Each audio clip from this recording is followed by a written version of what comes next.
নমস্কার বন্ধুরা, সীমাস কিচেনে আপনাদের সবাইকে স্বাগত। আজকে আমি মেথি শাকের একদম নিউ একটা রেসিপি শেয়ার করব।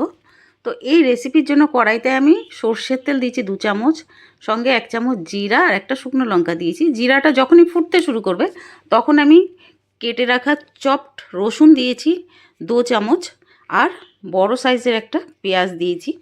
পেঁয়াজটা এবার ফ্রাই করে নেব। ফ্রাই করতে করতে যখন পেঁয়াজের কালারটা চেঞ্জ হয়ে আসবে তখন আমি দিয়ে দেবো কাঁচা লঙ্কা। 2 চামচ মতন আমি কাঁচা লঙ্কা দিয়েছি। বন্ধুরা, আমরা ঝালটা একটু বেশি খাই, তাই ঝালটা আপনারা আপনাদের স্বাদ অনুযায়ী দেবেন। এবার কাঁচা লঙ্কাটা দেওয়ার পরে ভালো মতো নেড়ে নেব। এবার দিয়ে দেবো একটা মিডিয়াম সাইজের আলুটা এরকম ডুমো ডুমো করে কেটে রেখেছিলাম, আর পুরো রাত ভিজিয়ে রেখেছিলাম ছোলার ডাল, ওই ডালটাকে আমি দিয়েছি। এটা 5-6 ঘন্টা ভেজালো হয়ে যাবে, কিন্তু আমার সকালে করার ছিল তাই আমি রাত্রে ভিজিয়ে রেখেছিলাম। ডালটা দেওয়ার পর একটু নাড়িয়ে নিয়েছি। এবার দিয়েছি হলুদ 1 চামচ আর লাল লঙ্কার গুঁড়ো 1 চামচ। দেওয়ার পরে আবারও আমি মিডিয়াম ফ্লেমে 2 মিনিট মতন এটাকে ফ্রাই করব। বন্ধুরা, আপনারা অনেক রকমভাবে খেয়েছেন, একবার এইভাবে অবশ্যই বানিয়ে দেখবেন। এবার আমি স্বাদ মতো নুন দিয়েছি। নুনটা দেওয়ার পরে আবারও আমি নাড়িয়ে নেব। আপনারা সবাই জানেন যে মেথি শাক তো কত উপকার, তার সঙ্গে আমি ছোলার ডালও দিয়েছি। আলুটা অপশনাল, আপনারা নাও দিতে পারেন। এবার আমি আগের থেকে কেটে রাখা মেথি শাক দিয়েছি। ধুয়ে তারপরে কেটেছি।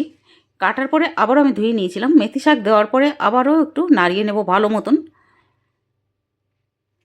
এবার আমি ঢাকনাটা লাগিয়ে দেব লো ফ্লেমে। আমি 2 থেকে 3 মিনিটের জন্য। 3 মিনিট পরে ঢাকনাটা খুলে হাফ বাটি মতন আমি জল দিয়েছি যাতে আলুটা গলে যায়। এবার 3 মিনিট পরে ঢাকনাটা খুলেছি। খুলে দেখুন সেদ্ধ হয়ে গেছে, আমাদের আলুও সেদ্ধ হয়ে গেছে আর ডালটা তো সেদ্ধ হয়েই গেছে, সারা রাত ভেজানো ছিল। এবার 2 থেকে 3 মিনিট আমি এইভাবে মিডিয়াম ফ্লেমে ভালো মতন নাড়াবো। নাড়ানোর পরে আবার ঢাকনাটা লাগিয়ে দেবো 2 মিনিটের জন্য। 2 মিনিট পরে ঢাকনাটা সরিয়ে আবারও নেড়ে নেব। 1 থেকে 2 মিনিট এভাবে নেড়ে নেব।